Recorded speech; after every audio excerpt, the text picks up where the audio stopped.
Hello everybody, this is Chris Duncan at Find Your Focus Photographic Education, and we're doing a one-on-one session here with Maggie Messer from the Austin area. And she's an architectural photographer and wanted to get some feedback and some advice on enhancing and making her architectural images just that much better than they already are. So welcome, Maggie. This is exciting. Glad you could join us. Very much. I'm excited.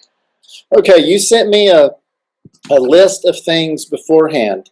So what order would you like to start these in? And I'm going to pull up your email here. Okay. I guess let's go down the list in the order I sent it. Okay. Let me see if I got the right email. Nope, that's the dates.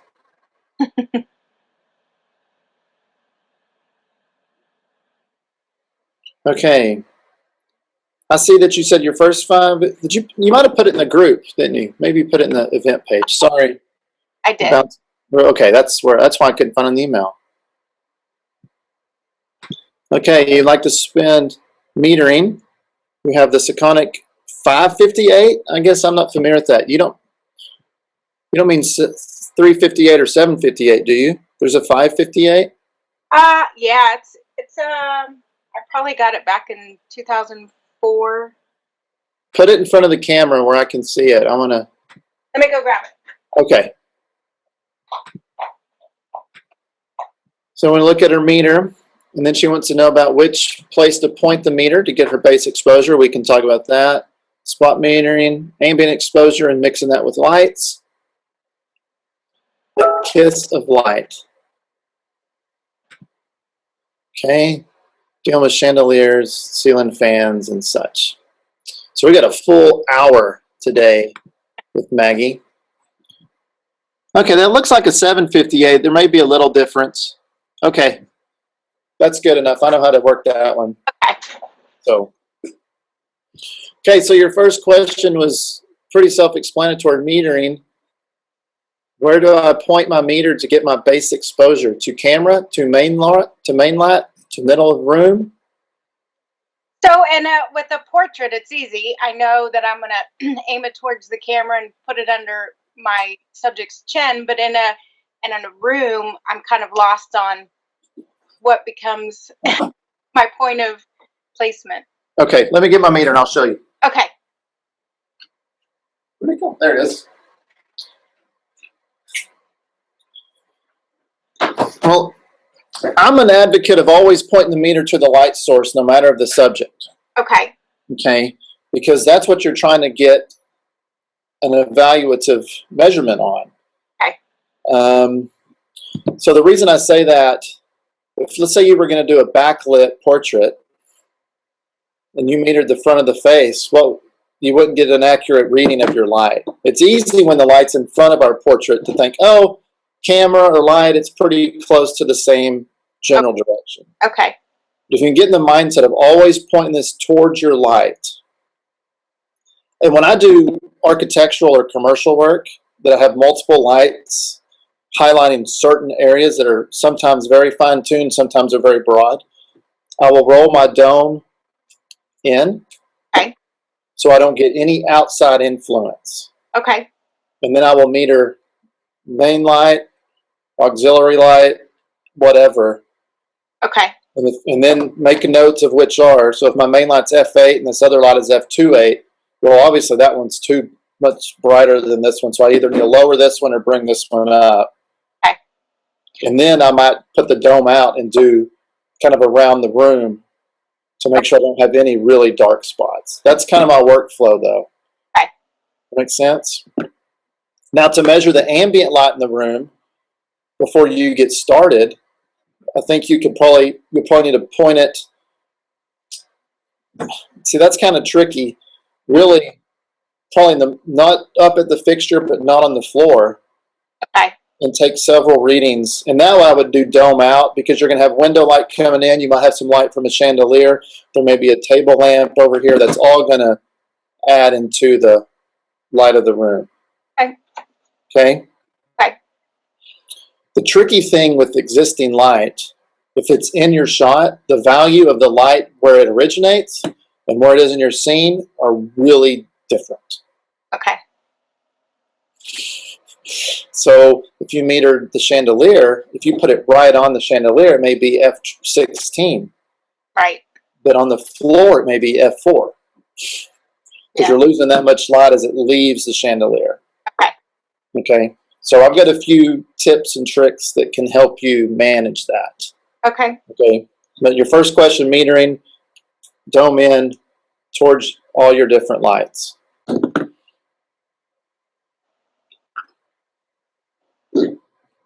And just as a side note for portraits, dome in is nice to go to main light to fill. Okay. You know, so you can know exactly what your ratio is to. Okay. But we'll stay on track. Okay. Do you have a follow-up on that, or do I take care of that? No, that kind of answered my questions. I think turning the dome in, I never really think about using that, but I think that'll help a lot. Yeah. Okay. Once I get an ambient exposure and I set up lights into position, how do I achieve that kiss of light where it looks natural? Do I set it to match my ambient? Do I try and get a 20% reading? Is there another guideline to achieving natural looking lighting? Okay, that's a good question. I get this question a lot. And I don't know what I do different that gives people a kiss, but I have so many people say, it didn't look like you light your images, but I know you light your images.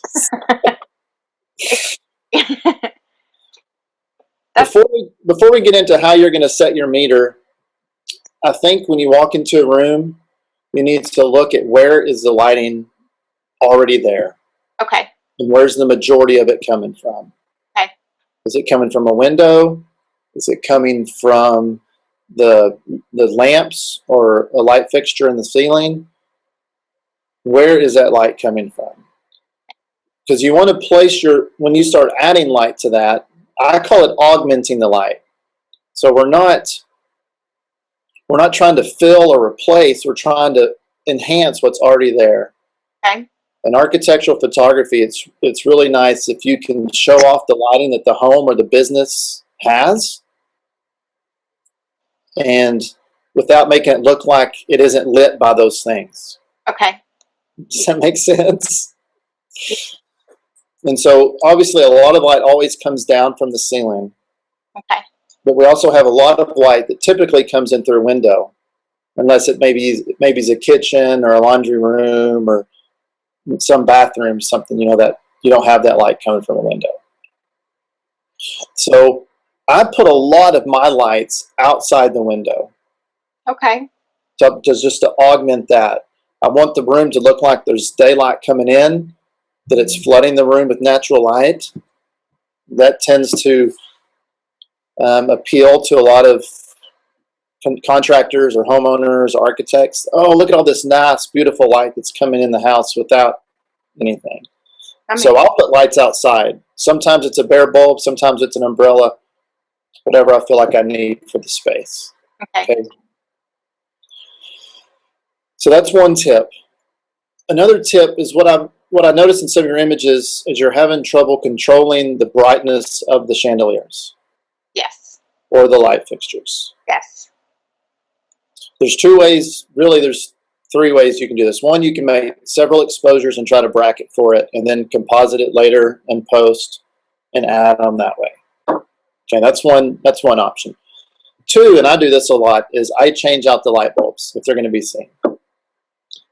It's hard to find these at Home Depot or Lowe's, but if you can go to a lighting showroom that's at your house, not your house, in your hometown, a place that sells chandeliers and light fixtures and plumbing fixtures for contractors, you can go there, you can get 15 watt, 20 watt, 25 watt, sometimes a 7 watt lamp. Okay. And so if you think about it, most household lamps are 60 to 65 watts. If you can put a 15 in there, that's 2.5 stops less light. Okay. Because a stop is so you went from 60 to 30 to 15. Or 2 stops. So you can really give yourself some time in your overall exposure before you blow out. So that can make the difference of shooting at a 30th of a second to an 1/8 of a second, and that's enough time for those shadows to kind of be washed away without burning out your lamps. Okay. Okay. Sometimes you can't reach the lamps in a house if they're on a tall ceiling. Obviously, you'll need a ladder if you're going to do this part, but you can watch a YouTube video and learn how to put dimmers in if the house doesn't have a dimmer. And you can pull the switch out of the wall and install a dimmer and then dim them. And then when you're done, take the dimmer out and install, and just carry a couple dimmers with you and do that. It's a little more dangerous. You're dealing with live electricity. I have the benefit, my dad's an electrician. I grew up doing that, so I have no problem opening up a box and messing with it to do that. Okay. But I've done that a few times. I just keep a few dimmers, and I'll just change out the dimmer. Okay. If I can't reach the fixture, or if it takes 45 lamp bulbs to change it. I'm like, I'm not going to do that. I can change a dimmer faster than I can take 45 lamps out and put in 45, and then take those and then rebuild it. Awesome. Okay. Another thing you can do is, do you have a neutral density filter? I do not. Okay. Do you have a polarizer? Yes. Okay. Polarizer will help a little. It'll give you about 1, it's maybe 2 stops difference. You can get a neutral density filter, and I recommend a variable one. I have my bag here.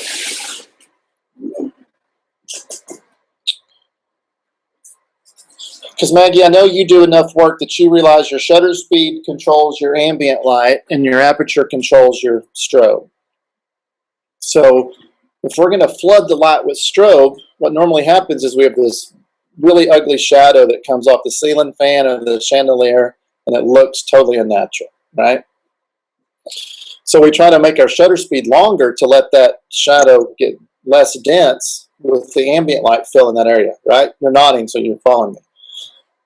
Well, if we're working with 65-watt lamp bulbs, we can't go too far before they just blow out, okay? Because then we're adding more flash, and then it starts looking really contrasty and flashy.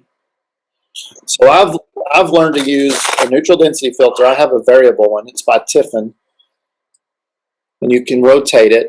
So it goes from about 2 stops to 7, I think. Maybe it's 8. Okay.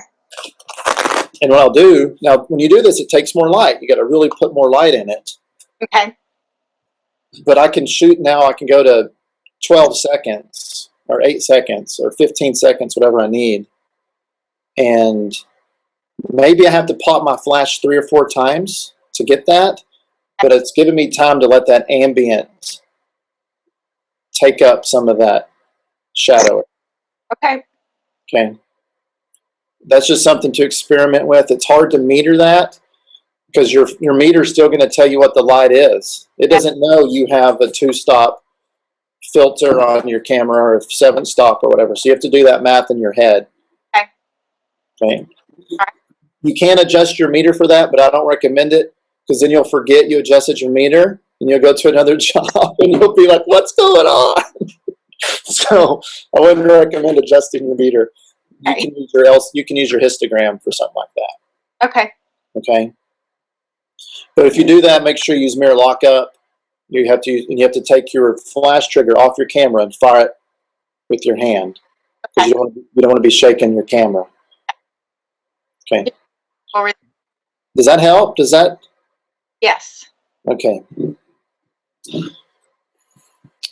So you ask if there's a guideline, 20% to even.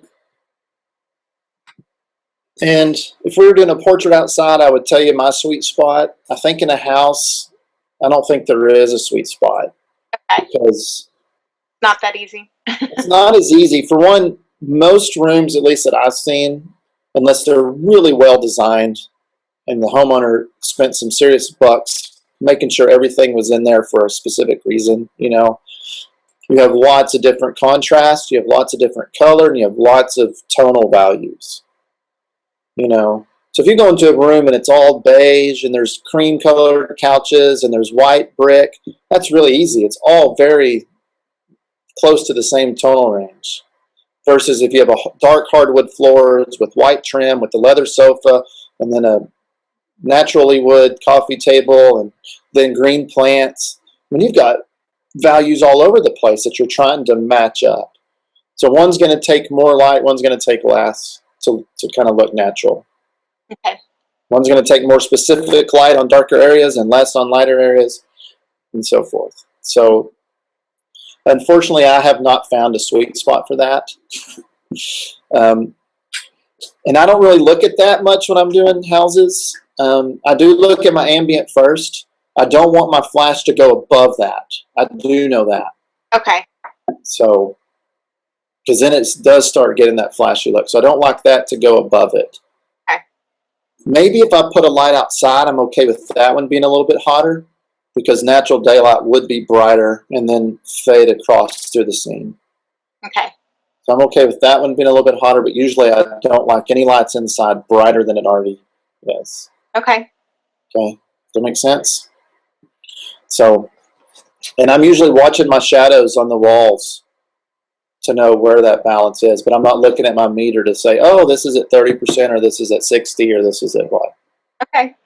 So, am I explaining that okay? Yes. Okay. Another thing on that point, you said how to achieve natural looking lighting. I think this goes back to looking at where the light is coming in the room. And are you selecting a modifier and a light quality that matches the room? Or do you think you're kind of falling into, well, I use my umbrella a lot, I'm going to use my umbrella here? Or do you have a wide range of modifiers to choose from? For location, I typically either bring a shoot through or a bounce umbrella. What size? Standard? Yeah. Okay. So maybe a bigger sizes would be. Yes. Let me show you. Let me grab it. I should have had it out.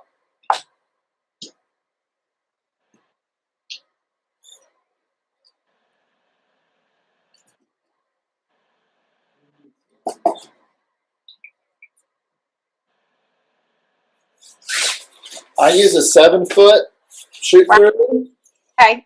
from Westcott. They're like $99. They're very inexpensive, but it gives a nice, Beautiful. big, soft light. Now, if you put it outside, it may end up in El Paso or the beach somewhere. But so you do need an assistant or some sandbags or something to anchor it. Okay. But you know, the bigger the light source is, the softer the light quality is going to be. So if I'm putting a light outside, and I'll show you some images before we wrap up, I'm going to put an light outside to mimic sunlight coming in. That's usually a little 7-inch reflector or a small umbrella, because I don't mind that light being hard. Okay. Because sunlight is hard light coming in. My personal style is I like to see the window pane shadows fall onto the floor. Okay. That's my personal style, because I like that look of, man, look at all that sunlight coming in. And it's natural looking. It's natural looking. Anything inside the house, unless I'm trying to highlight a certain area, I'm going to use the biggest source I can get. Okay. I will use my umbrella. If I can't get that in the room where it's either the ceiling's too small or it's bumping into something, then I'll try to either take a white reflector or shower curtain or something, and I'll shoot through that maybe. Okay. Painter's cloth works good. I wrote an article in the last Texas Mag talking about using a drop cloth, and then you can find it on my blog too. I don't know if you've seen that. I get the plastic and paper combo drop cloths. They're like $8 a piece at home, and they're 9 by 12. Uh-huh. So if you have a colored wall, let's say the wall is blue, you can't bounce into the wall or you're going to have blue light coming back. But you can put this over the wall and bounce into that, and then you have a white surface to bounce into, or you can shoot through it and get a nice soft area that's covered. Pretty cool. Okay. And so even if you do have a shadow from your light fixture, it's very soft. So it's not nearly as noticeable. And if you can't get that balance right, it's a much easier fix to patch out or clone out in post. Okay. And I know you're wanting to learn how to do everything you can without post, but Yes. Sometimes that is a valuable option to say, you know what, I could spend an hour setting this up, or I could spend 10 minutes removing a shadow. So kind of depends if the client's watching or not, and you want to impress them by having all this stuff, right? Right. Versus if you're there by yourself and you're ready to go home for the day. So I would recommend looking at one of these. Arlington Camera has them. Like I said, they're $99. I have 2 of these and 2 of the bounce ones. Okay. So sometimes I have them side by side, so I really have a 7x14 Yeah, nice. light coming through. Okay. Okay. Okay.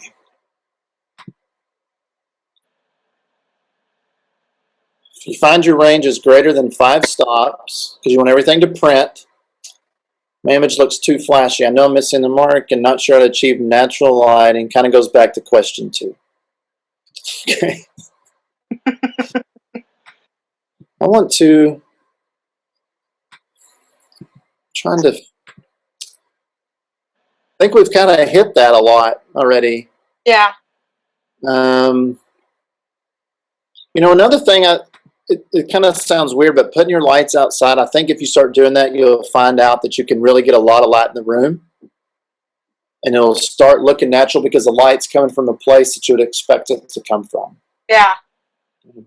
No, that makes a lot of sense. I know sometimes, and I try, not always, but I try never have a window flat to the camera. I either want it angled or like this, because then I can control it more. Because especially if the sun's coming straight into it. Right. If the windows have shutters or something, I'll try to. I don't want them closed, but I'll try to get it where the light's not straight in the camera. I know you know that. So I've even put film on the outside of the window that's clear, almost like a window tint that blocks out some of that. You don't want to use something opaque, or then it just looks white behind it. Okay. But you can get, I'm trying to think what it's called. They have it at the home centers. It's a light cutting film, and it's usually, you can get it in a row like 24 inches wide or 60 inches wide or something, and you can put that outside, and it kind of tints it. Okay. I don't know if you watch like Game Day on ESPN if you're a football fan. No. But they're always on the stage, and it's covered, and then the audience is getting pounded on the campus that they're at with sunlight. But if you look closely at the like the cutaways when they're doing, like before they cut to commercial, they have this film that's hanging around their set. It's cutting the light outside by 2 stops, so it matches what's inside. Okay. Because video, so they can control it. So that's kind of how I picked up that trick. Is if I can just cut out, but you got to find the right type of material so it doesn't look too fake. Okay. I think they use almost like a landscape fabric, but it's enough out of focus that you can still get light through it. If it's going to be something really sharp, I don't think that would work, because you're going to see all those little squares. Right. Or that weave pattern in. So interesting. So I've done that with windows. I'll bracket windows if I have to. I hate to bracket them because it's really hard to make them look right, because then the window panes get dark and gross and yes. But that's another thing your neutral density will help with too. Okay. You're lighting everything else, and then that time isn't as much on the window. Okay, I like that. That's been a good help for me too. Okay. Another thing with lighting, this takes a little more time and a little more practice, but you can paint the room as well. Okay.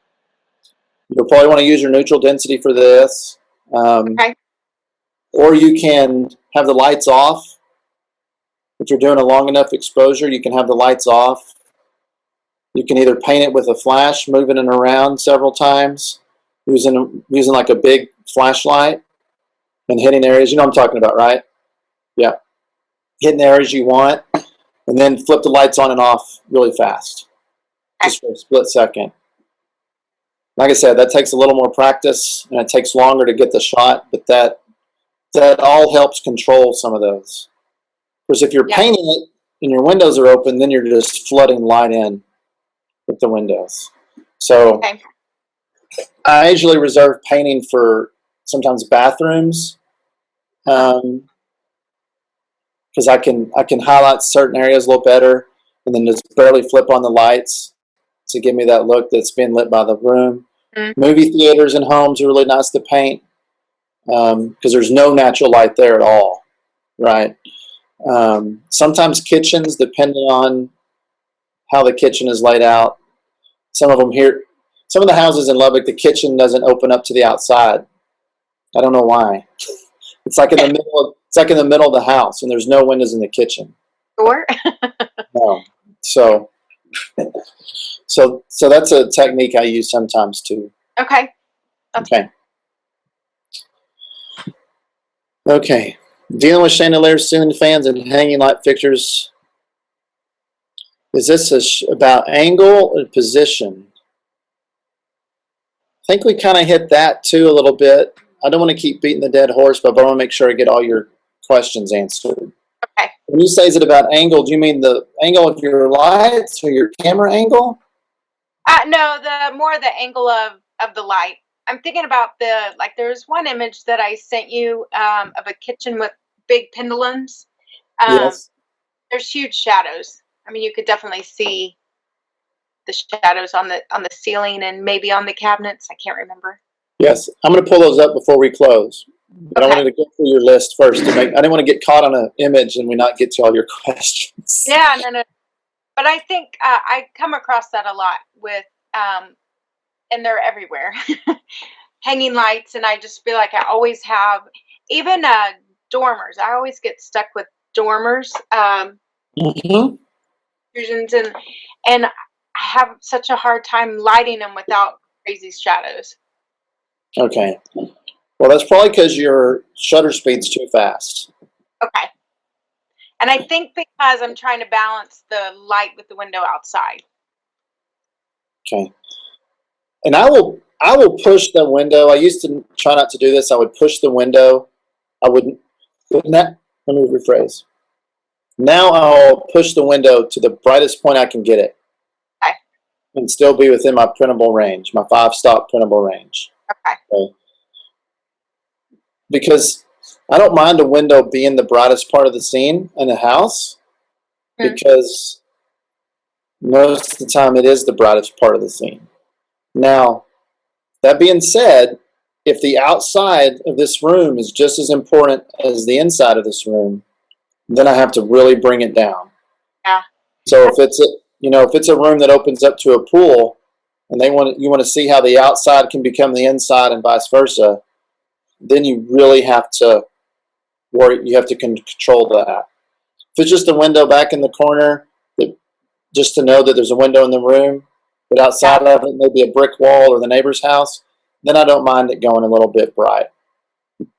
And that's what I have to worry about here a lot. I'm up on Lake Travis, and a lot of lake views that are important for part of the image. Well, you're probably better off shooting those at dusk or dawn then. Okay. Right? Okay, well, yeah. Okay. And not midday. Yeah. That makes sense, just to push those. Okay. All right. Yeah. And so a lot of times if I get to a house and it's going to be a full day job, of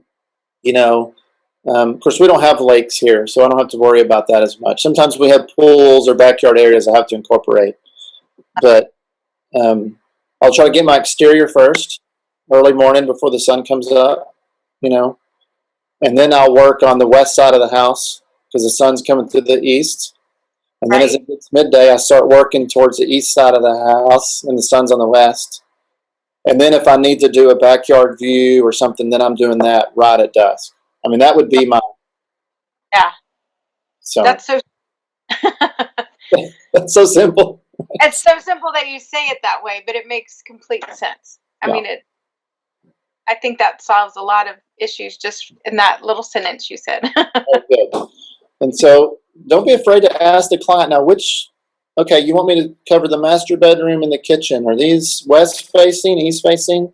Well, if they're north facing, it's not going to be that big a deal. Okay, well, I plan you to schedule that at 4 p.m. So I've got the best light coming into the room. So, yeah, have those conversations. I think that'll help a lot. And I know sometimes you have to get it done and you can't. You just got to fight it. But if you can work around them, it's always a little better. So, and I'm going to apologize. My eyes are going to be down the whole time because your picture's down here and my camera's up here. Oh, that's okay. They need to put webcams like in the middle of the screen behind it. So you're always looking and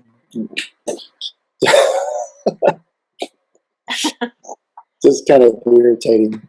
So, and I think changing your light source will help with those shadows too. And I'm excited to try putting lights outside just to see how that changes everything. Yeah. Well, I'm going to do a screen share. Well, before I do, I think I went through your list. Did I answer them? Yes. Okay. You have a thing here. It says, I'm good with diagrams and samples, theoreticals. Okay. I don't know if we'll get. Yeah, that's okay. That's just if I see it that's just how I learn. Well, I understand, but I don't know if I can give you a theoretical without showing it. It may be weird. Yeah. So, are you how are you balancing your images? Like color balancing them with I have a gray card and it's actually an old film color checker. Okay. Do you have any correction gels? I do not. Okay. Sometimes they come in handy. Okay. Especially if you have lots of different light coming into a room, that you can gel your lights, put a CTO on it, which is color to orange. Okay. And so that makes your daylight balance strobes or speed lights tungsten balanced. So then you set your camera on tungsten, and then you don't have this really white flash look, and then a really warm chandelier look. Okay. And so, and that might help reduce some of that, what you're calling that flash. I know what you're saying. It's hard to explain, but they look flashed. And I think, and sometimes that's it. It's because this is such a stark white, and this is such a warm. That makes sense. And I like a little more warmth in my interiors. Mm-hmm. Especially, I think, living on Lake Travis, where it's probably I bet a lot of stuff is wood and natural stone and that kind of natural. And so to me, a warm goes with that. Now, if we were doing high rises in Chicago, where it's very modern and stainless steel, then I think a cooler tone would fit better. Okay. But here, I think a warmer tone works really well. Okay. Yep. So I'm going to do a screen share, and we can look at these images. It's going to look weird for a minute. It's like, I keep going forever.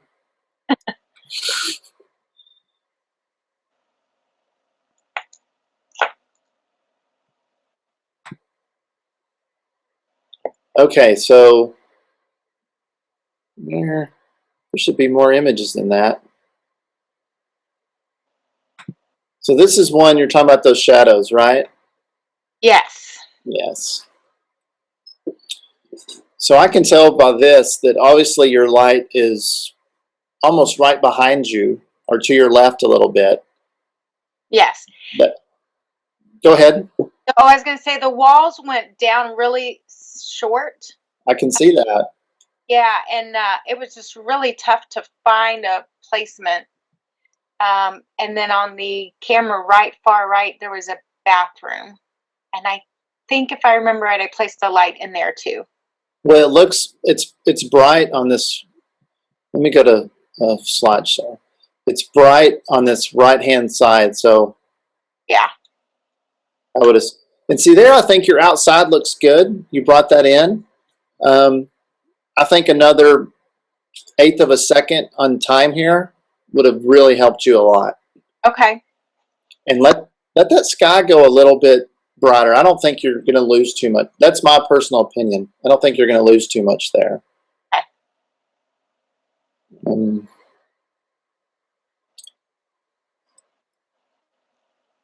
There's your there's your hanging fixtures you're talking about. Yes.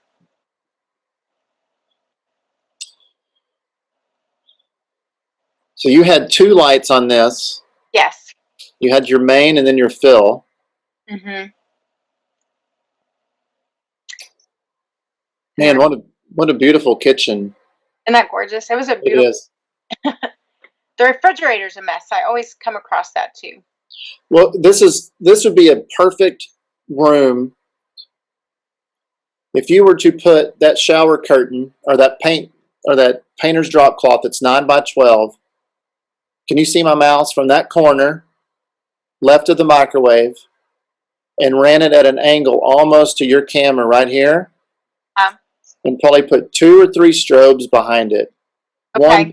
One pointing towards the main part of the kitchen, maybe one pointing over here to these plates, Oh. and maybe one kind of splitting the difference. You would have this huge, nice, soft source. You would not have this bright highlight in the refrigerator. It would be all nice and toned down. Much more even specularity on the refrigerator. You may have a little bit of shadow, but it'd been much softer. And then you could have used a little bit of time to help with that because you're not blowing out your light fixtures. You've got a little more time on your light fixtures. I guarantee if you change those out to 15-watt lamps and did that with the shower curtain, you would have a nice big highlight on these chrome fixtures instead of that glaring reflection of your light that I see. That would totally transform this kitchen, and it would give it a nice, soft, warm glow. I could definitely see it. I couldn't see your mouse, but I have a visual of where you were talking about the angle of placing that. Okay. That shower curtain. Now I could definitely see that. Well, I can draw you a diagram if you want. I love diagrams. Okay. It's going to look pretty rough because I'm using my finger on my laptop, but that's cool. So let's get a brush. Let's make this really small and hard. So your kitchen was kind of like this. Right? Perfect. And then you had an island. Uh-huh. Golly. So if your camera was here, let me go to I'll go to blue for your light here. I think you could put that painter's cloth like this. Yeah. Okay. And have a strobe pointing this way. I need to go get my pen. Have a strobe pointing this way. And then you could maybe have one going this way too. Okay. But since this whole thing is 9 by 12, so it almost go to the ceiling, it would cover that big space. Okay. And the farther you can move these lights away from that panel, the softer it'll be because you won't have much of a hot spot. Okay. So you can use that to almost, if this light was really close, it would hot spot the plates more and not hit as much as the floor. Okay. That makes sense? Yes. Versus if you moved it way back. But since you have that big source, you'd have a nice soft highlight on that refrigerator and on the edge of those light fixtures that were here. Yep. Okay. I really like that. Okay. Awesome.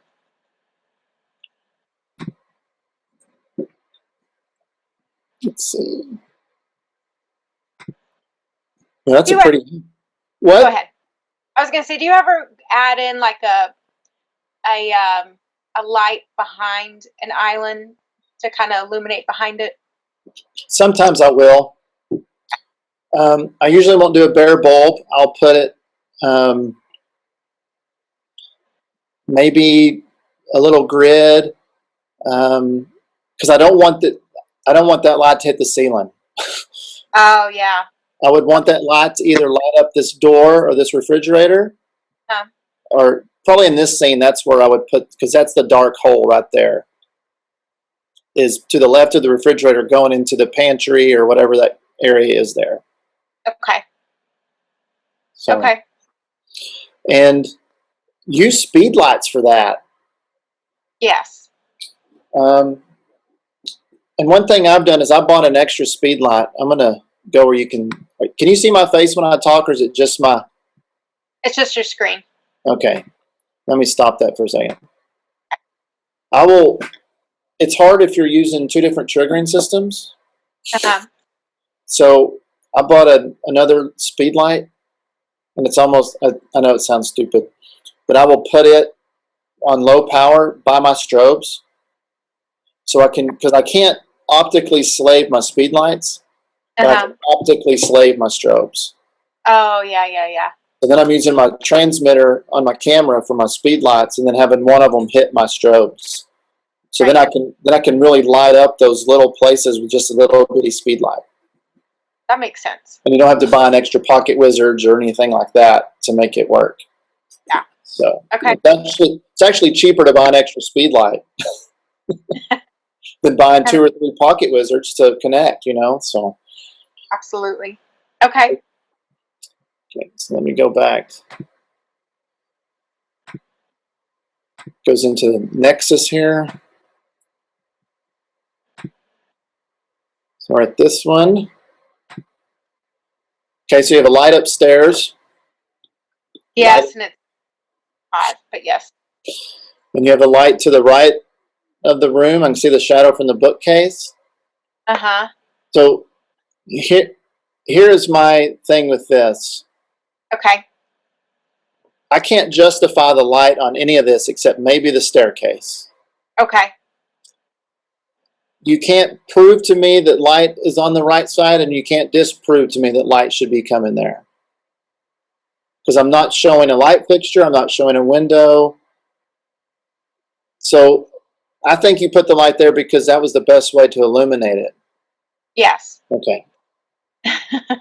Or so I thought. So let's do this.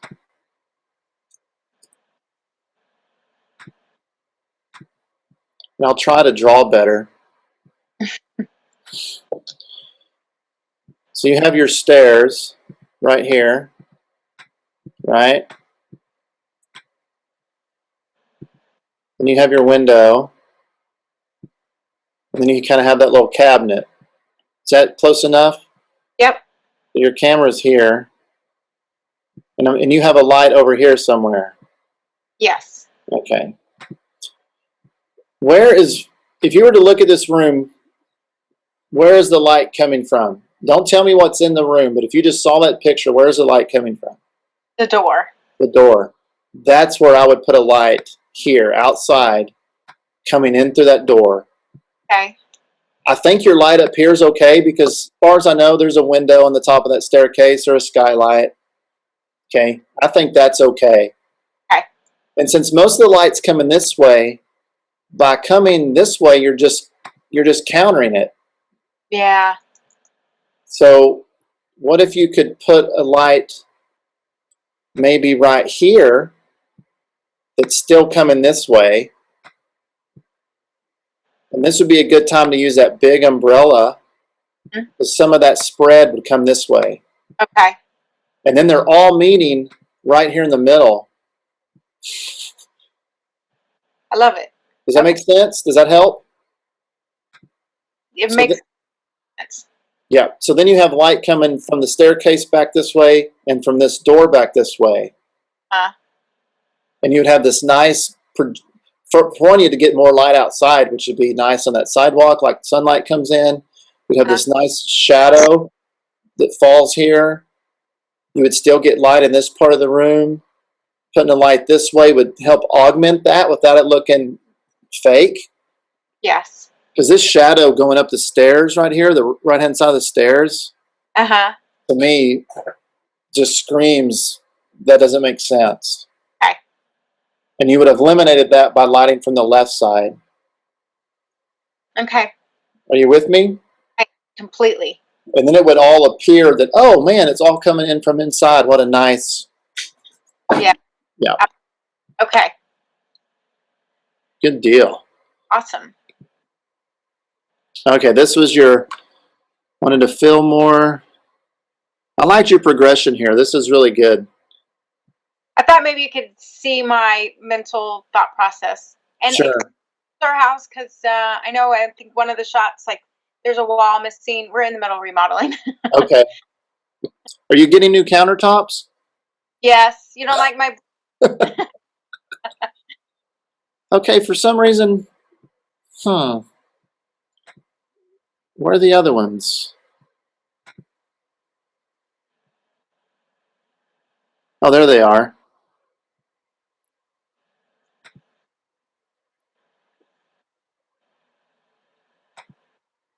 Yeah, so I look through this.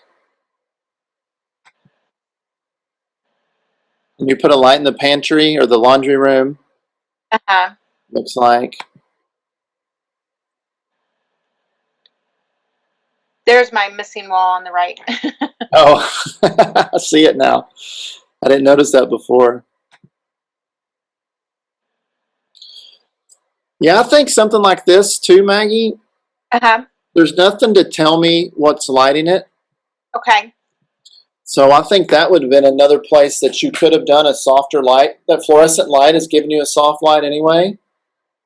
So a little bit bigger light source to flood more of that area would have made perfect sense instead of sticking with that small or light source. Okay. Another tool you can use since you're gonna be buying stuff is this is a great pack. It's the Koken filter system. I don't know if you're familiar with those. Is it the squares? The squares that go in the little holder. Um. This was like, I want to say $75, and I got 3 filters. They're all graduated density filters. Okay. From like a 1-stop to a 2-stop to a 3-stop. Okay. And make sure you get the graduated one and not, there's one that's a hard line. Okay. You don't want to use the hard line, especially if shooting at high depth of field, you'll start to really see that. So get the graduated one. Okay. The hard line's okay if you shoot everything like at f4 or 5.6 or something. And you can put that above that light fixture. Or sometimes you'll bounce a light to the ceiling and you have this really bright spot on the ceiling. That's like 3 times brighter than anything else. I'll put this sometimes sideways to block that corner that's getting really bright. Okay. And so it doesn't look so flashed. Okay. And it's an old school fix. There's nothing to do in post. And if there is, it's minimal because you brought down your range, so it's easier to manage. So. Okay. I love it. But I bought the 3-pack because one was $29 and the 3-pack I think was $72. So it saved me about $12 to buy 3 instead of 1. So, okay. Do you mind if I show you some images? Love to see. Okay. Did we get all of yours? I think so. Okay. Yeah, I think your kitchen we've covered with these other ones. Yeah, absolutely. And I spend a lot of time photographing my house is a hard house because it's broke up into a bunch of rooms. So I try and use it as a difficult situation to practice in. What lens are you following? What lens are you doing? A 24. Okay. Oh, a 12 to 24. Yes. Okay. Do you ever go wider than 24? Sometimes. Okay. I notice when I get lower than 17, I start getting that pull towards the camera distortion. Yes. And it starts because your kitchen looks like it's sloping to the right. It's a little off balance, but yes. Yeah. And that's probably part of that maybe due to that lens. So I'm usually around 24 to 30. That's just me. If it gets wider than that, I start noticing the edges get really soft, So if I get to that, I'll go vertical and then I'll do a pano and stitch it. It takes a lot more work to do that, but sometimes it looks a little more realistic. And sometimes it's only a 2 pano here, a 35 and a 35, and you can still get the whole room. Okay. So, I had a few images. Oh, I'm not screen sharing. Let me screen share again. Aren't these Google Hangouts amazing? Cool. I love it. They record this. It's like so awesome. So let me show you. Here's a laundry room. Can you see where I put my light?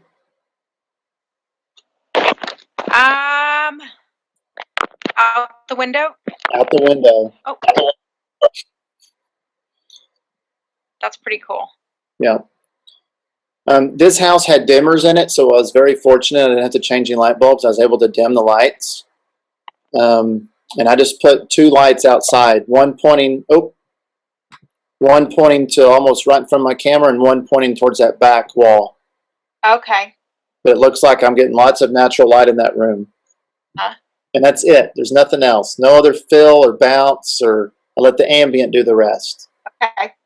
Okay. Let's see. Cool. This is this is a nicer house, so it's this bedroom here, really dark room. This I put a light outside.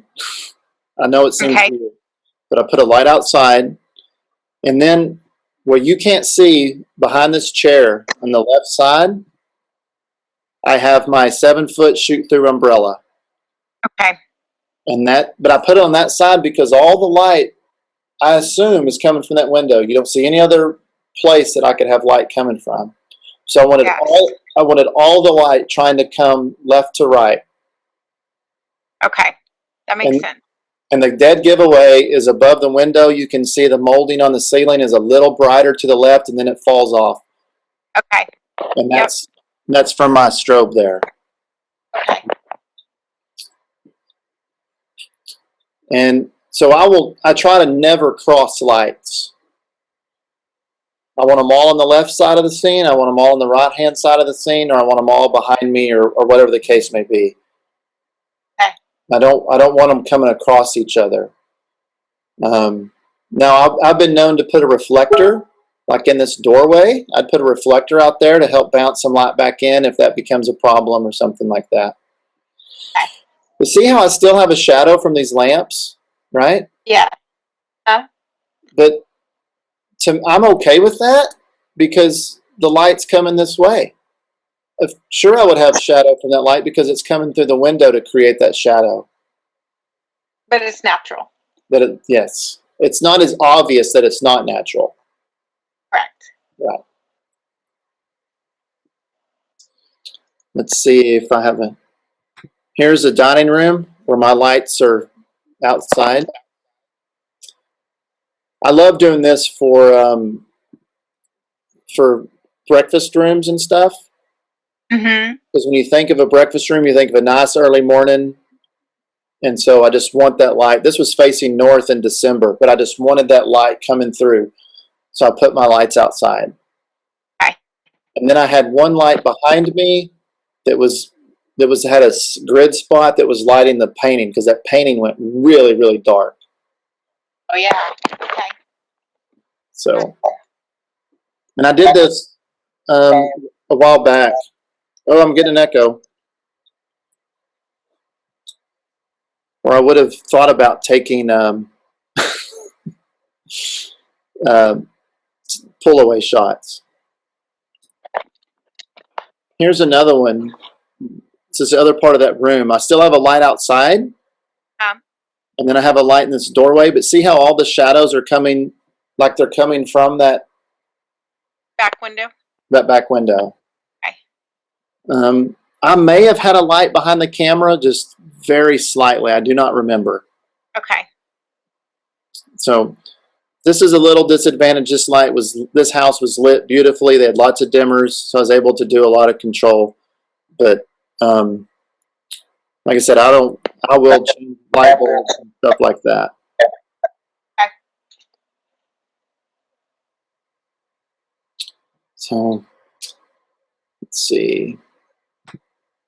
Here's one at night, which made it even harder, but you can still see I put some light outside. Yep, I could see that through the windows. Yep. And this was a big, I may have used the painter's cloth for this because the light outside wasn't enough. Okay. I needed to fill those shadows. So there's a piano. This is the other side of the room. Okay. So in front of that piano, you can see that piano bench there. Right behind me, along, I guess, this line from the lamps to the edge of that piano, as close as I could get without messing up a Steinway, I put my drop cloth and just shot through it, just to give a nice soft fill. But I wanted it all coming from the right because that's where all the wind. Yeah. Okay. And then I just had to balance with the ambient because the ambient was real important in this with all those lamps and weird things in this house. So. Okay. Let's see. This is some I did actually yesterday. This is not nearly as nice a property, but this is where I put lights outside as well. So you're kind of getting what I like. You can really see it in that dining room. I have a light outside, and then on this porch, and right outside the edge of the frame on the right is a 7-foot shoot-through umbrella. You can see a little bit of a shadow on the ceiling there. Okay. Okay. But I don't think it looks flashed. It looks natural. So, That's awesome. And I ran out of light bulbs. These aren't the finished ones. Here's the dining room. I really like this one. Oop. And then I'll quit. I don't have to keep showing you all this, but see how I put the light outside? So I pushed that window a little bit, but that didn't bother me in this instance because I wanted this room to look like there was. This project is for a lot of it came down to what the project was for. Mm-hmm. This company, they are a rehab facility for alcohol and substance abuse. Okay. And so the residents that stay here are recovering. And so after talking with the coordinator of the facility, we agreed that doing everything to make it as bright and alive as possible would be good. Mm-hmm. If they're going to try to recruit new clients, they don't want to show a place that looks dark and gloomy when they're already kind of in that depressed state if they have a substance abuse problem. Right. So we made a deliberate effort to make everything super bright. So It looks good. Pretty amazing. let's see if I had another one where here's one more. Here's a counseling room. I did the same thing. There's a light outside. Simple light outside coming in. Light outside the window. And then there's a light in the room. I have my 7-foot shoot-through umbrella that I showed you earlier right behind this door. And it actually gave me some light through these door panes, which was kind of a happy accident. I really liked the way that door had some light on it. And it wasn't just a kind of a dark, dull door. Okay. But go ahead. Yeah. So here's that window. Here's those chairs. Right. And then I'm in another room and that door's open this way. And my camera was here. So I had a light outside coming through. And that wall comes right here. And that corner was my big umbrella. Oh, it's inside the room. Okay. It was still inside the room. Gotcha. Okay. But it's all coming the same direction. Yes. And I think that's important. And I think it'll start making them look more believable. Yeah. And I think that's huge. And I think you don't need to be afraid of the shadow. Like I don't mind this corner's darker on the wall, or that I have this light part on the wall. To me, it makes it look inviting. If you notice the light's pointed right at the chair because that's where they want people to sit and feel comfortable. Uh-huh. You know, So I used to get worried about all these dark corners, and I would try to fill them, and then I was running into the problems, like, well, now it looks too flash. It doesn't look real. You can't see. I was losing some definition and shape in the room. I think that's what I try and do is I'm trying to fill in all the shadows, and I think that's where a big mistake falls in. Yeah. But now I think if that was, going black, then I'd have a problem. Yeah. But I'm still seeing detail, and it makes sense it'd be in the shade because the window doesn't hit there. So, yeah. Okay. Awesome. Let me see. I don't think there's any more. Yeah, here's just another. I had to use this is when I use my split filter on. Oh, wrong button. And I had it turned sideways because the left side of the room was getting really bright. Okay. This one I couldn't get a light outside because it was on the second floor and there was no balcony or anything. So here I kind of had to go against what I like to do. And I put it on the left, but. Okay. No, I could see the trim, the light in the trim. Yeah. That's awesome. Oh, yeah. One more. Same thing. Okay. I like it how it's simple. Yep. But it's light outside and light in the corner inside with that big umbrella. That's my go-to usually. Very rarely am I using anything smaller than that 7-foot umbrella. Okay. The only time I may do that, Maggie, is if I'm really trying to highlight something. Focus in on a piece of furniture or an artifact in their house or a piece of architecture that's a standout element. Right. Then I might use a smaller light source to really focus it in on that, like I did on that painting in that one. Yeah. Or I've done a few others where I've had to do that. Like I did one house and they had a big clock, like an old railroad type clock, and so I had to put a light just on that clock, but I didn't want it anywhere else. So. Okay.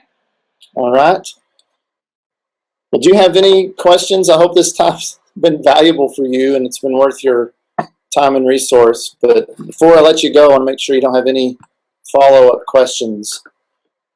I don't think so. You gave me a lot to run with and to get my hands dirty in practice, and I'm excited to see how it changes. Good. You can go photograph your house now because you're remodeling it and you'll have new stuff. It'll be a little while. There's dust everywhere. I'm constantly clean. But yeah, when it's done, we'll have a new and there's windows everywhere. There's like, I don't know, at least 7 windows in every room in the main room. So that's great. That's great. Yeah, I think you'll be surprised when you put your light outside. And if you get in the mindset of, I'm not trying to overpower a light, I'm trying to augment it. When you get in that mindset, not only will it help your interiors, it'll help if you do any portrait work too.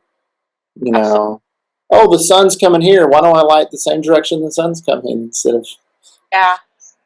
I usually do that when I add a flash, off-camera flash. When I do a portrait, I try and put it in the same direction the light's coming from. So it makes sense. When you put the light outside, are you using that big umbrella? No, usually I'm putting... I'll show you. Okay.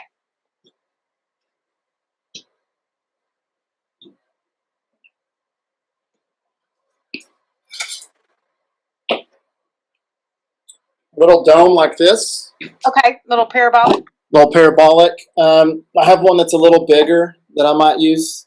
Just the only reason I use that is I don't want the light going outside.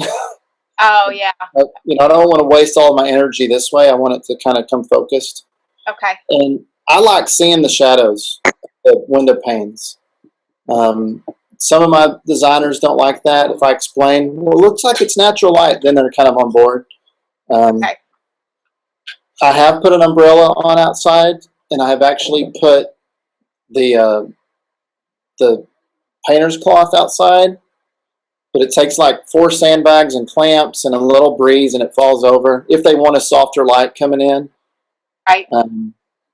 I have done that, but Okay. usually I'm using that. So this would be out the window. And then, so if the window's coming in this way, inside the room, I would then use my big umbrella, or I would bounce into the wall or use my drop cloth technique to get a nice soft fill, but it's all coming from that same general direction. Okay. Okay. So That's awesome. well, cool. And don't forget about neutral density filters to hold the ambient. Graduated filters, if you have a bright spot through a window or on a ceiling, those are nice too. So keep in mind, sometimes if you're going to put that neutral density filter, you may have to fire your flash 3 or 4 times Okay. to get enough light because you're blocking so much up with the ND filter. Okay. But you're still separating your aperture from your shutter speed. Okay. That makes sense? Yes. Awesome. Awesome. All right.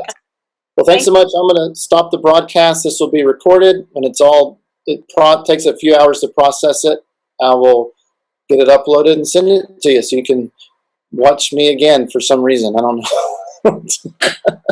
Absolutely. That's right. You bet. My pleasure. All right.